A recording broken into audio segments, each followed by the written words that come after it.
अस्सलाम वालेकुम नाज़रीन, मैं हूं मोहम्मद अरसलान अशरफ और लारी अड्डे की एक और किस्त में आप सबको वेलकम। तो आज ज़रा हमने मौसम की जो सूरत हाल देखते हुए, बहुत अच्छा मौसम था, बादल आए हुए थे, तो हमने सेट को ना ज़रा चेंज कर दिया। तो ये हमारे घर का बैकग्राउंड है, तो हम तो इसे इस्लामाबाद से कम नहीं समझते।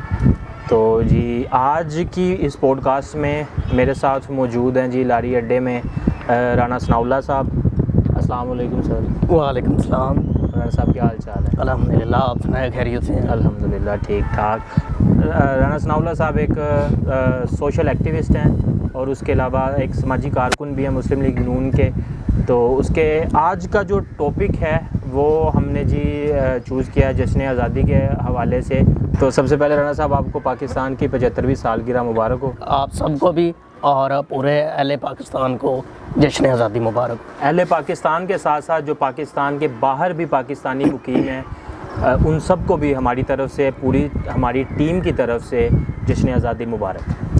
तो आज हम ज़रा पाकिस्तान की जो 75 साल की हिस्ट्री है उसमें पीछे जाके शुरू से कुछ जो बातें हैं, कुछ जो डिस्कशंस हैं, कुछ जो थ्योरीज़ हैं, कुछ जो कहानियाँ हम तक पहुँची हैं, उनके बारे में हम राना साहब से भी बात करेंगे। तो हम चलते हैं जी 1947 में। तो जब पाकिस्तान की जो काविशें उरूज पे थीं, कायद आज़म मोहम्मद अली जिन्ना और उनके साथ साथ जो भी पाकिस्तानी बुज़ुर्ग थे और जो तब के जो एक्टिविस्ट थे, वो उन्होंने बड़ी कुर्बानियाँ दी हैं।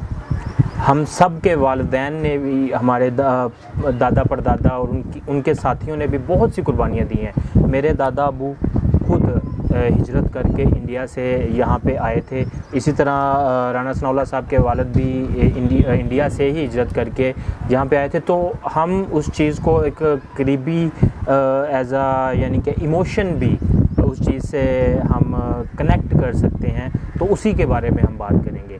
तो राना साहब, जश्न आज़ादी के हवाले से अभी तो हमें एक बना बनाया घर मिल गया, तो उनकी जो हमारे बड़ों की जो कुर्बानियाँ थी, क्या आप समझते हैं कि वो एक अच्छी जगह पे लगी हैं? क्या उनकी रूहें इस वक्त सुकून में हैं कि जो पाकिस्तान के लिए हमने कुर्बानियाँ दी हैं वो इस वक्त पाकिस्तान एक सेफ़ हाथों में है? इसके बारे में आप क्या कहेंगे? हमारे वालिदैन जो हिंदुस्तान से हिजरत करके जिस वक्त पाकिस्तान आए हैं, तो उन्होंने अपने घर बार को वहाँ पर छोड़ा और बहुत कुर्बानियाँ दी, अपना खून जो है वो भी दिया, शहादतें हुई वहाँ पे। और जो वहाँ के मकामी थे रहनुमा हिंदू, उन्होंने कत्लेआम शुरू किया मुसलमानों का। तो देखें, ये एक बहुत बड़ा जो है ना हमारे लिए, एक मैं समझता हूँ कि एक बहुत बड़ा तोहफ़ा है पाकिस्तान जो हमें मिला है। तो इससे बड़ा कोई कारनामा जो है ना वो मेरा ख़्याल नहीं हो सकता। और रही बात महफूज हाथों वाली, देखिए महफूज हाथों में पाकिस्तान मेरा ख़्याल है उस वक़्त होगा कि जब हम अपने बुज़ुर्गों के नक्शे कदम पर चलेंगे और दीन इस्लाम के रास्ते पे चलेंगे। जी बिल्कुल। पाकिस्तान का मतलब क्या? ला इलाहा इल्लल्लाह, इस नारे के साथ पाकिस्तान मर्ज़ वजूद में आया था। और आज हम देख सकते हैं कि हर तरफ जो है वो अपनी ज़ातियात की तरफ लोग बढ़ रहे हैं, ठीक है, चाहे वो पॉलिटिशियंस हो, ब्यूरोक्रेट्स हों और जो इस्टेब्लिशमेंट हो, अवाम हो, सब हम as a citizen of Pakistani हम अपनी ज़िम्मेदारी ले ही नहीं रहे हैं, ठीक है। जब पाकिस्तान बना था मुझे लगता है कि तब भी ऐसे ही हालात होंगे जो कि अब हैं। जैसे कि हर पॉलिटिकल पार्टी को एक अपनी अपनी पड़ी हुई है। बलूचिस्तान में इस वक्त क्या हाल है, सैलाब की वजह से जो मसाइल पाकिस्तान में पैदा हो रहे हैं, उनके जो एक अमदाद के हवाले से और आर्मी की तरफ से मैं समझता हूँ कि एक बहुत अच्छा वो, क्योंकि जब भी पाकिस्तान में कहीं भी कोई इस तरह की आफत आती, चाहे वो ज़लज़ले की सूरत में है, चाहे वो सैलाब की सूरत में, पाकिस्तान आर्मी बढ़ चढ़ के जो है वो इन चीज़ों में पड़ जाती है। अभी भी पिछले दिनों में बलूचिस्तान में जो आपने वाक़या सुना होगा कि जी वो जो हेलीकॉप्टर क्रैश हुआ है, अल्लाह ताला उन सब की जो मग़फ़िरत फ़रमाएँ और उनको जन्नतुल फ़िरदौस में आला मुकाम अता फ़रमाएँ। अल्लाह उन्होंने अवाम की खातिर काम करते हुए शहादत जो है वो पाई। हिंदुस्तान से हमारे जो बुज़ुर्ग थे वो पाकिस्तान में आए तो उनके पास वो सहूलियात नहीं थी जो हम अभी देख रहे हैं। हम इमेजिन भी नहीं कर सकते वो किन सिचुएशंस में पाकिस्तान में आए थे। तो क्या हम नाशुक्रे हैं? राना साहब, आप इसके बारे में क्या कहना चाहेंगे? कि हमारे पास हर चीज़ मौजूद है अब, लेकिन फिर भी हमारे पास वो हिब्बुल वतनी नहीं है। हम पाकिस्तान के लिए कुछ नहीं करना चाह रहे, हम सिर्फ अपनी ज़ात की तरफ हैं। क्या हम वो कुर्बानी दे सकते हैं आजकल में जो हमारे बुज़ुर्गों ने तब दी थी? जी, हम वो कुर्बानी बिल्कुल नहीं दे सकते, हम सोच भी नहीं सकते। उसकी वजह यह है कि देखिए, मैं थोड़ी सी सियासत की भी बीच में बात करूंगा। हमारे जो सियासी लोग हैं वो कहते हैं जी हमने ये कर दिया वो कर दिया। अब कुछ लोग कहते हैं जी ये हकीकी आज़ादी नहीं है। यार, कुछ खुदा का खौफ करना चाहिए। हम भी बीच में शामिल हैं, बिल्कुल। ये खुदा का खौफ करना चाहिए। अगर आपने आज़ादी की तड़प देखनी है ना, वो मकबूजा कश्मीर में देखे, फ़लस्तीन में देखे, और चेचनिया, बोस्निया, वहाँ पर देखे कि वहाँ पर किस तरह का जुल्म हो रहा है उन पे। वो आज़ादी के लिए तड़प रहे हैं, और हम जो है, हमारे बुज़ुर्गों ने कुर्बानियाँ दी और पाकिस्तान वजूद में आया। हम आज़ाद हैं, यहाँ पे हमें कोई रोक टोक नहीं है, कोई रोकने वाला नहीं है। जहाँ पे हम मर्ज़ी जा सकते हैं, कोई रोकने वाला नहीं है, कोई हमें पूछने वाला नहीं है कि भाई किधर जा रहे हो, क्यों जा रहे हो। क्यों? क्योंकि अल्हम्दुलिल्लाह पाकिस्तान एक आज़ाद मुल्क है। अल्हम्दुलिल्लाह ये कलमे की बुनियाद पर वजूद में आया है। तो मैं ये समझता हूँ कि हमने इस पाकिस्तान के लिए जो है ना, हम मेरा ख्याल कुछ भी नहीं कर सकते। कुर्बानी क्या दे सकते हम तो खुद बच चुके हैं। तो यही मसले मसाइल होते हैं जी एज़ अ कौम। तो ये इस आज़ादी के अगर टॉपिक पे हम बात करें तो ये मेरा ज़ाती एक तजर्बा भी है। मैं जैसे बाहर रहा हूँ तो वहाँ पे हमने देखा है कि किस तरह पे सीरिया से और दूसरे जो गज़ा से, फ़लस्तीन से, जिस तरह से वो लोग वहाँ से मतलब साइप्रस में रह रहे हैं, वो किन हालात में हैं और उनके पीछे जो उनकी फैमिलीज़ है वो मर रही हैं। ठीक है, उनको किसी चीज़ की आज़ादी नहीं है, वो तो बाहर निकल के दुकान तक नहीं जा सकते, इस तरह के हालात हैं। तो हमें पहले नंबर पे तो एज़ अ पाकिस्तानी जो है वो शुक्र अदा करना चाहिए अल्लाह ताला का और हमारे बुज़ुर्गों का कि जिनकी कुर्बानियों की वजह से हमें ये मिला। हमारी तो मिट्टी में से उनके खून की अभी भी वो एक खुशबू आती है जो कि शायद आजकल के अवाम में, जिनमें हम सब शामिल हैं, कि उनमें वो हिस्स नहीं रही। मैं समझता हूँ कि वो हिस्स नहीं रही वो सूंघने की, वो एक इमोशन नहीं रहा उस चीज़ को कैच करने का। कि जब हमारे सामने आज भी ना हम थोड़ी सी हमें जब शर्म आती है ना, वो तब है जब हमारे सामने ये किस्से दोहराए जाते हैं। वो 5 मिनट का एक फेज़ आता है, उसके बाद फिर ख़त्म। तो ये मैं नहीं समझता कि जब तक हम एज़ आ अपनी ज़ात को छोड़ के जब हम कलेक्टिवली अपनी कौम के लिए कुछ मांगेंगे ना, तब मुझे लगता है कि तब्दीली आएगी।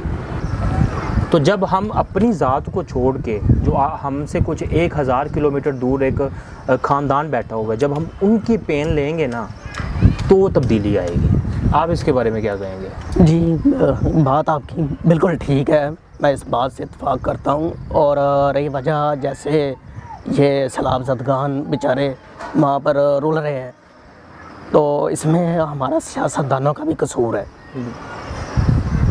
और अवाम का भी कसूर है। अवाम का कसूर इसलिए है कि वो जो बहुत ज़्यादा नज़दीकी होता है किसी सूबाई असम्बली मेंबर का या कौमी असम्बली का, वो सिर्फ काम करवाता है अपनी हद तक। वो कहता है जी जो मैं करवाऊँगा वही काम होगा। इस सोच से भी हमने बाहर निकलना है। अगर इस सोच से हम बाहर निकलेंगे ना, ये जो हमारे सियासतदान हैं, इनका भी अगर देखा जाए तो कसूर इनका भी गिना नहीं जाता। उसमें वजह ये आ जाती है हमारी आवाम का भी कसूर है, हम उन्हें कहते ही नहीं है। एक बात। दूसरी बात ये है, सियासतदान को भी खुद भी सोचना चाहिए। अल्लाह ने अक्ल दी हुई है कि मैं अल्लाह ताला ने मुझे इतने बड़े ओहदे पे रखा है। देखें, वज़ीर आज़म, सदर, वज़ीर आला, ये तो बहुत बड़े हो जाते हैं ना ओहदे सियासत के अंदर। जी। तो मैं समझता हूँ कि कौंसलर जो है ना, उसकी भी ये जिम्मेदारी बनती है, वो खुद भी देखे, अपने आस पड़ोस में देखे कि कहीं पे कोई गरीब जो है बेचारा वो भूखा तो नहीं सोया होगा, किसी के पास रोटी है या नहीं है, ये खुद भी देखने चाहिए। हम अपने सारे जो हक हैं या हम पे फ़र्ज़ हैं वो हम पूरे कर रहे हैं। हम छोटी सी बात कर लेते हैं कि जी हम एक इतना सा एक पॉइंट है जी, वो मैं राना साहब से डिस्कस करूँगा कि जी मिसाल के तौर पे हमारे पाकिस्तान में हमारे एक मोहल्ले में कह लें कि जी 100 मोटरसाइकिलें होंगी, हर घर में मोटरसाइकिल कम से कम है, ठीक है। अब वो उन 100 में से कितने लोगों ने ड्राइविंग लाइसेंस बनवाए हुए हैं? मेरा ख्याल है 100 में से ना कोई 3 या 4% होंगे। ये भी आप शायद बहुत बड़ा नंबर कह रहे ज़्यादा हैं। शायद मैंने बता दिया हो। मैं अपने गिर्द जो लोगों को जानता हूँ, मैं नाम ले सकता हूँ कि जिनको मैं जानता हूँ और उनका ड्राइविंग लाइसेंस है और वो पिछले 20, 25, 30, 40 सालों से मोटरसाइकिल चला रहे हैं। तो एक तो ये मसला। अब अगर वही मोटरसाइकिल चला के उसने कभी आपने चूनिया के अंदर किसी को हेलमेट पहले देखता है? बहुत कम नहीं देख पहना हुआ, ठीक है। उसके डॉक्यूमेंट्स कंप्लीट हैं? नहीं है। नहीं कंप्लीट। तो वो जा रहा है जी अड्डे में, उसको ट्रैफिक वाला रोक लेता है। अब उसके पास 5 बजे होंगी चालान करने की, वो चालान करेगा भी, लेकिन हमने क्या करना है? 1 मिनट खलो ज़रा गल करना, ऐसे हो रहा है ना? बिल्कुल। अब वो अपने किसी जो थम्मा जो उसका एक पार्टनर है या उसका दोस्त है जिसकी कुछ चलती है मोहल्ले में एक जगह पे, तो वो उसको फ़ोन करेगा। अब वो जो बेचारा पुलिस वाला है वो उसके प्रेशर में आ जाएगा ना, क्योंकि वो उसको पता नहीं किस किस तरह से तंग करेगा। अगर उसने उसका चालान कर दिया, वो उसका चालान नहीं करेगा, उसको छोड़ देगा। अगली दफ़ा वो क्या करेगा जी, चालान तो मैंने करना नहीं है, तो क्यों ना मैं 100-200 रुपये ले लूँ, 100-200 रुपये ले लूँ। जश्न आज़ादी के हवाले से कुछ वाक़यात भी डिस्कस करेंगे थोड़े से मजाक के अंदाज में कि अभी जश्न आज़ादी आ रही है जी, ठीक है। तो राना साहब आप क्या देखते हैं, किस तरह का माहौल होगा गलियों में, सड़कों पे? ये जो अब 14 अगस्त वाले दिन ड्रामे होंगे, ये अब बाजे लैके निकल पेंदे ने। ये दरअसल वो पंजाबी में मैं थोड़ा सा कहूँगा कि ये बाजे लैके जेडे बाजे निकलते हैं ना, ये आप ही बाजे ने। बिल्कुल सर, मैंने पिछले साल मोटरसाइकिलें सलेंसर उतरवा देते हैं और जी पी पी पा पा और वन व्हीलिंग, ये आज़ादी है, इनको शर्म आनी चाहिए। मैं हुकूमत से भी मुतालबा करता हूँ पुरजोर कि इस काम को रोका जाए। ये बाजा ग्रुप को मसले सिर्फ वो नहीं है कि जी वाजा बजा रहा है या क्या है, इससे एक्सीडेंट्स हो रहे हैं हर साल। एग्जैक्ट नंबर नहीं पता, लेकिन हज़ारों की तादाद में एक बड़े शहर में एक्सीडेंट्स हो, बाइक्स पे लोग निकल रहे हैं, वन व्हीलिंग कर रहे हैं, एक दूसरे के अंदर लग रहे हैं। अस्पताल भरे हुए देखे हैं जी ईद और ये जश्न आज़ादी के दिनों में। तो ये मुझे नहीं पता जी कि ये वाजे उतार के जो है वो किस तरह जश्न आज़ादी मनाई जाती है, उतार के पी करके। बात पता क्या आ जाती है, आज़ादी का मतलब होता है हमें वैसे भी हमें अल्लाह ताला का शुक्र अदा करना चाहिए हर वक्त, हर सांस के साथ। बिल्कुल जी। हमें नमाज़ पढ़नी चाहिए 5 वक्त की, नवाफिल अदा करने चाहिए कि अल्लाह तेरा शुक्र है कि हमें सबसे पहले मुसलमान पैदा किया है और हम पाकिस्तानी हैं अल्हम्दुलिल्लाह, और हम उम्मतियाँ आका दो जहाँ रहमतुल लिल आलमीन ख़ातमुन नबीयीन हज़रत मोहम्मद सल्लल्लाहु अलैहि वसल्लम के।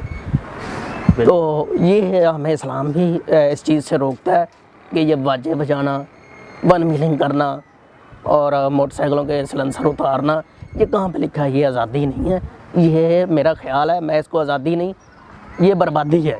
बर्बादी है ना, क्योंकि आप जो एक यंग लड़का 18-19 साल का जी, वो सिलेंसर उतरवा के जा रहा है जी। अब उसको उसके जब फ़ोन आएगा जी कि आपका बेटा फलाने हॉस्पिटल में पड़ा हुआ और बड़ी सीरियस कंडीशन में, तो उन माँ बाप की तो पूरी ज़िंदगी की एक जो आस उम्मीद जो उस बेटे पे लगा के रखे होंगे वो तो गई ना, ठीक है, एक आज़ादी के चक्कर में, ठीक है, जिसकी कोई ज़रूरत भी नहीं है कि कंपटीशन थोड़ी हो रहा है। अगर आप इतने ही दलेर हैं तो भाई आर्मी में जाओ। बिल्कुल। अगर आपने जान ही गंवानी है तो किसी अच्छी जगह पे, ताकि आपका रुतबा बुलंद हो माशरे में। देखिए जी, मेरी 25 साल उम्र है, ठीक है, मैं उतना बड़ा नहीं हूँ कि मैं अपने दौर के वाक़यात आपको सुनाऊँ, लेकिन आज से 15 साल पहले जब मैं 10 साल का था, तो वो जो जश्न आज़ादी मुबारक जब आती थी तो हम झंडे लगाना, बच्चों ने मिलके थोड़ा सा मतलब अपने मोहल्ले में अपनी गली में खेलना, तो वो एक जोश था, जज्बा था, जुनून था आज़ादी के दिन को लेके कि जी हम अब इस मुल्क का आज हमने नया बना देना हम बच्चों ने मिलके। लेकिन आज कल के बच्चे भी इस चीज़ में नहीं हैं, और उसकी एक जो सबसे बड़ी वजह मैं राना साहब बताऊँगा जो मुझे लगती है वो है बुज़ुर्गों के साथ इंटरेक्शन बिल्कुल भी नहीं है। एक तो जिस तरह से टाइम गुज़र रहा है उस तरह से उम्रें, एवरेज जो उम्र है वो हर इंसान की कम हो रही है, ठीक है। उसके बाद भी जो हमारे बुज़ुर्ग हैं हमारा उनके पास बैठना बहुत कम हो चुका है। मुझसे ज़्यादा आप इसके बारे में बता सकते हैं क्योंकि आपने ज़्यादा वो टाइम बड़ों के साथ गुजारा है, तो आप इसके बारे में आपने ये चीज़ें देखी हैं, नोट की हैं? बिल्कुल की हैं जी, बहुत ज़्यादा नोट की हैं। मैं आपको बताता हूँ कि हमारे जो बुज़ुर्ग थे बड़े, जो वफ़ात पा चुके हैं, अल्लाह उन्हें जन्नत में जगह अता फरमाए। तो आप ये देखें कि जब वो आते थे ना तो हमारे सांस जो है ना वो रुक जाते थे कि बड़े आ गए जी। शरारतें बच्चे ज़ाहिर करते थे, हम उस वक्त शरारतें, तो जब उन्होंने आना तो हम खामोश हो जाते थे कि यार बड़े आ गए हैं, अब चुप कर दो। इतना ही यानी कि उनका रौब होता था और इज़्ज़त होती थी हमारे दिल में। और आजकल नहीं था, मैं समझता हूँ कि वो डर नहीं होता, वो इज़्ज़त होती है। और आजकल के जो बच्चे हैं, सबसे पहली बात तो ये है, उनका जो बुरा हाल कर दिया ना ये हमारे इंटरनेट ने, मोबाइल फ़ोन। अब आप देखें अगर बुज़ुर्गों के पास बैठे हैं ना, पहली बात है बैठते ही नहीं है। ये ना बैठने की वजह से जो है ना बड़ों का एहतराम जो है ना बच्चों के दिलों से ये ख़त्म हो चुका है। बिल्कुल, अगर बैठ जाएंगे तो बुज़ुर्ग बेचारे बुलाते रहते हैं और वो जी मोबाइल निकाल लिया है, वो जी लगे बुज़ुर्ग कहते रहते हैं बच्चा गालते सुन, बेटा गालते सुन, उसे पता ही नहीं है। ज़्यादा बुज़ुर्ग गुस्से में आके कहेंगे बात तो सुन लो, फिर कहते हैं हाँ जी। अगर वो कोई किसी काम का कह देते हैं भाई ये काम करो, अच्छा जी कर देते हैं, उठना नहीं है, बिल्कुल कर देते हैं। लेकिन जो हमने देखा है ना दौर, उसमें आपको बताया कि फ़ोन तो थे नहीं, बिल्कुल, और बड़ा सादा दौर था और डर लगता था बुज़ुर्गों से। तो देख के डर लगता था, इज़्ज़त थी हमारे दिलों में अल्हम्दुलिल्लाह। तो अगर वो काम कह दे तो हमारी ज़रूरत नहीं थी कि हम ना करें। बिल्कुल ऐसी बात, तब इतनी ज़्यादा मसरूफियात नहीं बनाई नहीं हुई थी, ठीक है। ये बनानी होती है, आपने कोई भी मसरूफियात बनानी होती है, वरना आप एक दो चीज़ें करके भी जो है ना वो अपना टाइम गुजार सकते हैं। आप मसरूफियात बनाना चाहे आप जी जितना बिज़ी हैं उससे भी ज़्यादा बिज़ी हो सकते हैं। आजकल जी टाइम नहीं है, फ़लाना काम करना है, ये सब चीज़ें तो पहले भी होती थी, वक्त के साथ साथ और भी कम होती जा रही हैं अगली नस्ल में। तो आप क्या देख रहे हैं कि अभी ये हाल है, तो आज से 10 साल बाद या जो हमारी अगली नस्ल आएगी उनमें ये सब तो बिल्कुल भी नहीं बचेगा। जो ये सिस्टम चला हुआ है ना इस वक्त, अल्लाह ताला अपना रहम करम करे सब पे। ये मेरी अपनी सोच है, ये चल रहा है, मेरा ख्याल 10 साल के बाद हो सकता है बच्चे अपने वालिदैन का नाम तक भूल जाएं। हो रहा है, जिस तरह से बच्चे छोटे छोटे बोर्डिंग स्कूल्स में जा रहे हैं जी, स्कूल में जा रहे हैं जी, उनको अपने रिश्तेदारों का नहीं पता, उनको किसी चीज़ का नहीं पता, उनको ये नहीं पता कि ये जो फलाना रिश्तेदार है ये हमारा लगता क्या है। मिलना है कब है जी, जब कोई शादी है, शादी में जी बच्चे तो बिल्कुल भी नहीं लेके जाते, माँ बाप भी आजकल पता ही नहीं है रिश्तेदारों का। ना गर्मियों की छुट्टियों में हमें जो गर्मियों की छुट्टियां हुआ करती थी, हम 2-2, 3-3 महीने के लिए अपनी नानी के घर जाया करते थे। अभी 3 दिन 2 दिन मैक्सिमम, और वो भी शायद कोई नहीं करते। ऐसे ही है। ऐसी पढ़ाई की मतलब कि पहले भी पढ़े हैं, हम भी पढ़े हैं, तो ये तो कोई पढ़ाई नहीं है जी कि सुबह आप स्कूल जाएं, शाम को एकेडमी जाएं, उसके बाद घर आके पढ़ें, ना खेलना है। फिज़िकली अगली नस्ल जो है वो ज़्यादा जो कमज़ोर होती जा रही है, उनको बाहर निकल के बात करने का नहीं पता, बड़ों से बात करने का नहीं पता, ठीक है। बाहर जब निकलते हैं वो घर से, जब वो मैट्रिक कर लेते हैं वो घर में कैद रहते हैं, एकेडमी की हद तक रहते हैं। जब वो किसी कॉलेज में जाते हैं तो उनको बोलने का नहीं पता होता, वो किसी से बात नहीं कर सकते, अपनी डिमांड नहीं रख सकते। क्यों जी? उन्होंने कभी इंटरेक्शन ही नहीं की किसी से। वो वजह यही आ गई ना, आपको मैं एक मिसाल सुनाता हूँ। ये मैंने अपनी आंखों से देखा है और कानों से सुना है। मैं खुद वहाँ पे बैठा हुआ था, तो नादरा की गाड़ी आई हुई थी, लाहौर की बात है ये। तो दोस्त था जिसने गाड़ी मंगवाई थी, तो उसने मुझे कहा राना साहब आप भी यहाँ पे ना आएँ। तो एक फार्म पड़ा हुआ था, तो ये ज़ाहिर है पूछते हैं नादरा वाले ना। तो मैंने एक बंदे से पूछा, मैंने कहा जी ये पूछ रहे हैं कि आपके दादी दादा का नाम क्या है। एक से दो बंदे मैंने वहाँ पे देखे, एक से मैंने खुद पूछा, मैंने कहा जी आपके दादा का नाम क्या। कहता जी मैंने तो पता नहीं, आप यकीन करें। फिर दूसरे से मैंने पूछा, एक से मैंने कहा आपके दादा का नाम क्या है। कहता जी मुझे नहीं पता। मैंने कहा दादी का नाम। कहता जी मुझे नहीं पता। तो ये वजह क्या है, हम बुज़ुर्गों के पास बैठना जो छोड़ देते हैं ना, उसकी वजह यही है। दफ़ा फिर से जी जश्न आज़ादी मुबारक। जी राना साहब आप एंड पे कुछ कहेंगे? जी मैं यही कहूँगा सबसे पहले तो कि ये हमारा प्यारा पाकिस्तान है, अल्हम्दुलिल्लाह हम आज़ाद मुल्क में रहते हैं और अल्हम्दुलिल्लाह मुसलमान हैं। और मेरी गुजारिश है नौजवान साथियों से कि ये अपने बुज़ुर्गों के पास बैठें, इनकी रहनुमाई, इनसे अपनी रहनुमाई लें, इनसे कुछ सीखें। अगर ये इनके पास नहीं बैठेंगे तो इनको क्या पता आज़ादी क्या है। बिल्कुल, ये आज़ादी से, मैं समझता हूँ ये आज़ादी से महरूम है। बड़ों के पास बैठेंगे, इनको पता चलेगा कि पाकिस्तान की कदर का, आज़ादी की कदर का पता चलेगा इन्हें। और एक बात दूसरी, इनको ये पता चलेगा कि किस तरह की शहादतें दी हैं पाकिस्तान बनाने के लिए। और ये शहादतों की ये कहानियाँ वो बुज़ुर्ग जिन्होंने आँखों से ये सब देखा है वही बता सकते हैं। और वो अभी as a Pakistani, as a उनकी जो औलाद, हमारा फ़र्ज़ है कि हम उन कहानियों को अपनी यादों में ज़िंदा रखें और अपनी अगली नस्ल तक पहुँचाएँ, क्योंकि उनको बताने वाला कोई नहीं बचेगा अगर हम ही इंटरेस्ट ना लेंगे। तो ये एक बड़ी ज़रूरी बात है भैया कि उनके वो कहानियों अपने दिमागों में, अपने दिलों में बसा लें और उनको अपनी अगली नस्ल को पहुंचाएं, ताकि रहती दुनिया तक, जब तक पाकिस्तान इंशाअल्लाह ताला क़यामत तक कायम रहे, तब तक हमारे ये वाक़यात हैं, जो कहानियाँ हैं, जो कुर्बानियाँ हैं, इनको भूलना नहीं है हमने।